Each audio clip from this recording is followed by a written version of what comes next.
Hitik sa yaman ang malawak at mayabong na mga lupain sa Barangay Miarayon, Talakag, Bukidnon. Mga lupain na siyang nagbibigay kabuhayan sa tribong Talaandig na karamihay umaasa sa pagsasaka bilang kabuhayan. Dahil sa magandang klima at akmang kondisyon ng lupa sa lugar, kape ang isa sa mga pangunahing pananim ng mga magsasaka sa komunidad. Ngunit sa paniwala ng 60 taong gulang na si Belinda Besto, isang coffee farmer, malaki sana ang potensyal na kita ng Milalitra Farmers Agriculture Cooperative o Milfaco sa pagtatanim ng kape. Subalit, mabagal ang balik ng kita rito. Yung kape, matagal man yan, mag-harvest ka pa, mag-antay ka ng panahon na mahinog. Hindi yun binibili ang mapula pa, binalatan mo yun. Sa lumang paraan ng pagtatanim, iaabot yun ng 3 years, saka ka makapag-harvest. Ganoon din ang saloobin ng kapwa coffee farmer na si Fernando Enesito. Parehas anang kanang ahya pa ka na magtanom. So mahirapan kag yuda. So ibali dili na nimo makaya. So imanumano na nimo. So dapat magkinanglan ka naay mo suporta sa imo kung dinagko ang imong itanom. Pero kung ginagmayra kaya na nimo. Mataas man ang demand ng kape sa merkado, hirap ang kooperatiba na mag-supply nito dahil mabagal ang mano-mano nilang pagproseso ng kape. Mahirap siya kasi ang kooperatiba hindi pa naman siya ganun ka-stable. So pag may order, medyo matagal naming ma-deliver sa mga buyer kasi matagal yung processing. Dati wala kaming electrification dito, so hindi kami makapag-continue ng sorting kasi kailangan siya na may liwanag at saka may ilaw. Ang kawalan ng access sa kuryente ang hadlang sa kanilang proseso. Mabagal yun. Mahirap din kasi kung malayo yung tubig, dadalhin mo yun ang mga binabalatan mo na kape para ilinis. Kasi kahoy ang ginagawang gilingan. Among trabaho karang harvest namo karon. Dukdukon pa namo nagbato. So wala pa'y kuryente. Among suga kanang kwan, palong-palong. Dayon pagkahurot nimo dukduk sa isa ka sako, mamudjot na pud kag panit. Tagsa-tagsa una nimo. Dahil sa suliraning ito, bumagal din ang kaunlaran para sa mga magsasaka ng Milfaco. Maging ang kooperatiba, hirap ding matustusan ang pangangailangan ng kanilang operasyon. Bagay na naisa ng masolusyonan ng organisasyong ito.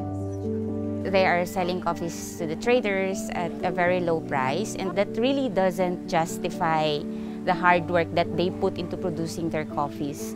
Our heart has always been with the farmers, providing them access to markets, access to services, upgrading their farm practices so that they will be really mainstream to the community, empowering them to participate in the economy.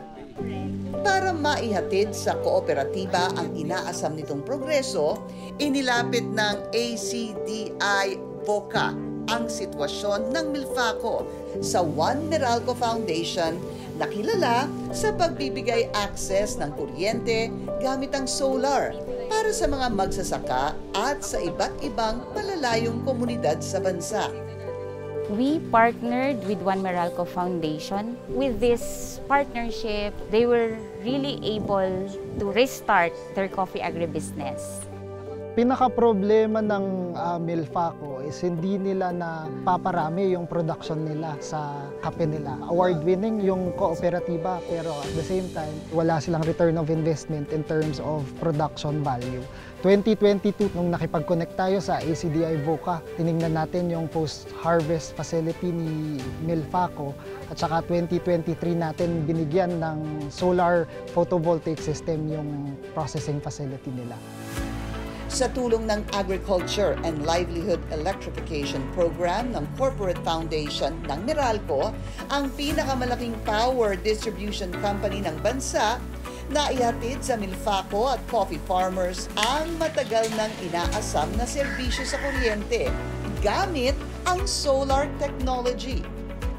Yung Agriculture and Livelihood Electrification ng One Meralco Foundation ay isang pagtugon nito sa pangangailangan ng ating mga magsasaka at mga kasamahan na nasa agricultural cooperatives. Ang layunin talaga nito ay mapabuti yung productivity ng ating mga magsasaka.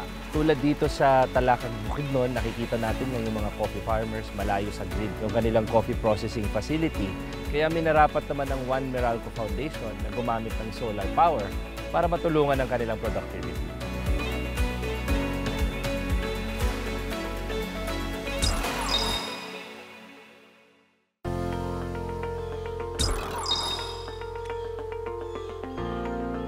Sa pamamagitan ng solar technology na hatid ng Agriculture and Livelihood Electrification Program ng Foundation ng pinakamalaking power distribution company ng bansa, hindi lamang nabigyan ng access sa kuryente ang mga coffee farmers ng Milfaco sa barangay Miarayon, Talakag, Bukidnon, napabilis din ang pagpoproseso nila ng kape gamit ang makabagong teknolohiya.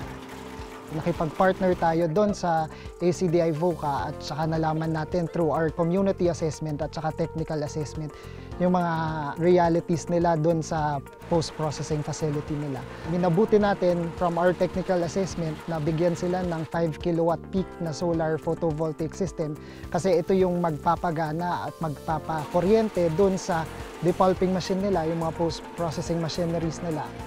Madali lang ang pagpaprocess ng mayroon ng kuryente. Kahit na 100 na kilo, hindi naman yun nagwa 1 hour na kung magbabalat kami. Na aabot sa standard na quality ng kape. Ngayon, hindi na mahirap ang pagbinta. Dako na siya, sir, kay ilang mas sayon naman kayo ang pag-process. Ibase na ito sa unang mga panahon. Sayon kayo, dili na ni maglisod. Example, pag umani mo garbage, automatic. Example, 100 kilos akong mato dito. Example lang na siya, sir. Ikaw ako murawat og 6,000. Sa tulong ng solar technology, nagkaroon na rin ng mas maayos na sistema ang kooperatiba. Bukod sa kuryente na nagpapatakbo ng kanilang post-processing machineries, mayroon na rin silang access sa tubig sa loob ng pasilidad. Nung una, hindi pa kami makapaniwala na naging beneficiary kami kasi napakalaki ng One Meralco Foundation. Ang saya-saya namin para siyang answered prayer, kumbaga sa amin, kasi mas mapadali na yung production namin ng coffee. Yung cash flow namin, mas mabilis na. Nakakabilib yung naging improvement nila sa productivity.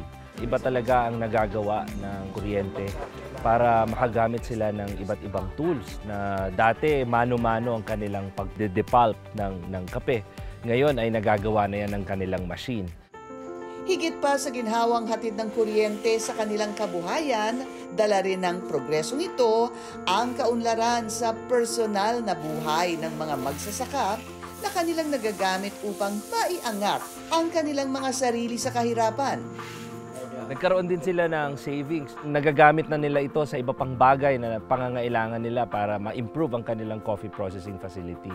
Higit sa lahat, sa tingin ko, ang dinadala talaga ng mga programang tulad na ganito ay pag-asa. Yung dati-rating, ito lamang ang nagiging yield. Napansin natin nung nagkaroon sila ng electricity, 10 times na ang in-improve ng kanilang napoprocess na kape. At yan ay nagiging income para sa kanilang mga pamilya. Pero hindi magtatagumpay ang programang ito kung walang matibay na pagtutulungan sa pagitan ng iba't ibang mga organisasyon at mga individual. Kitang-kita sa mga proyekto ng One Meralco Foundation na talagang napaka-importanteng sangkap yung bayanihan at pagmamalasakit. Kung makakakita kami ng mga proyektong tulad nito na kinakailangan mag-ambag, nagtutulong-tulong talaga ang mga empleyado ng Meralco. Nito ngang nakaraang Pasko ay nag-fundraising tayo para sa mga coffee farmers ng Talakag Bukidnon. One thing that we do, as organizations supporting these communities They have the most fertile lands, the best varieties of coffee, but they can only maximize those for their benefit if organizations like Juan Meralco, ACDA Voca, USAID will be here to support them in every step of the way. Kaya naman itinuturing na malaking biyaya ng mga tribong talaandig ng Milfaco ang tulong na naipaabot sa kanila, lalo na't pagsasakatuparan ito ng kanilang ambisyon para sa kanilang kooperatiba at komunidad. Ito talaga yung dream namin na magkaroon kami ng social enterprise sa community namin dito sa Talaandig. Kasi naniniwala kami na maprotektahan lang natin ang ating kalikasan kung ang mga tao mismo nakatira doon, meron silang pangkabuhayan. Bagay na kanilang lubos na pinag-iingatan at pinapangalagahan. Nagpapasalamat ako sa mga partner namin na nagtulong sa amin. Pag umaangat yung mga kagamitan, naaangat ang buhay.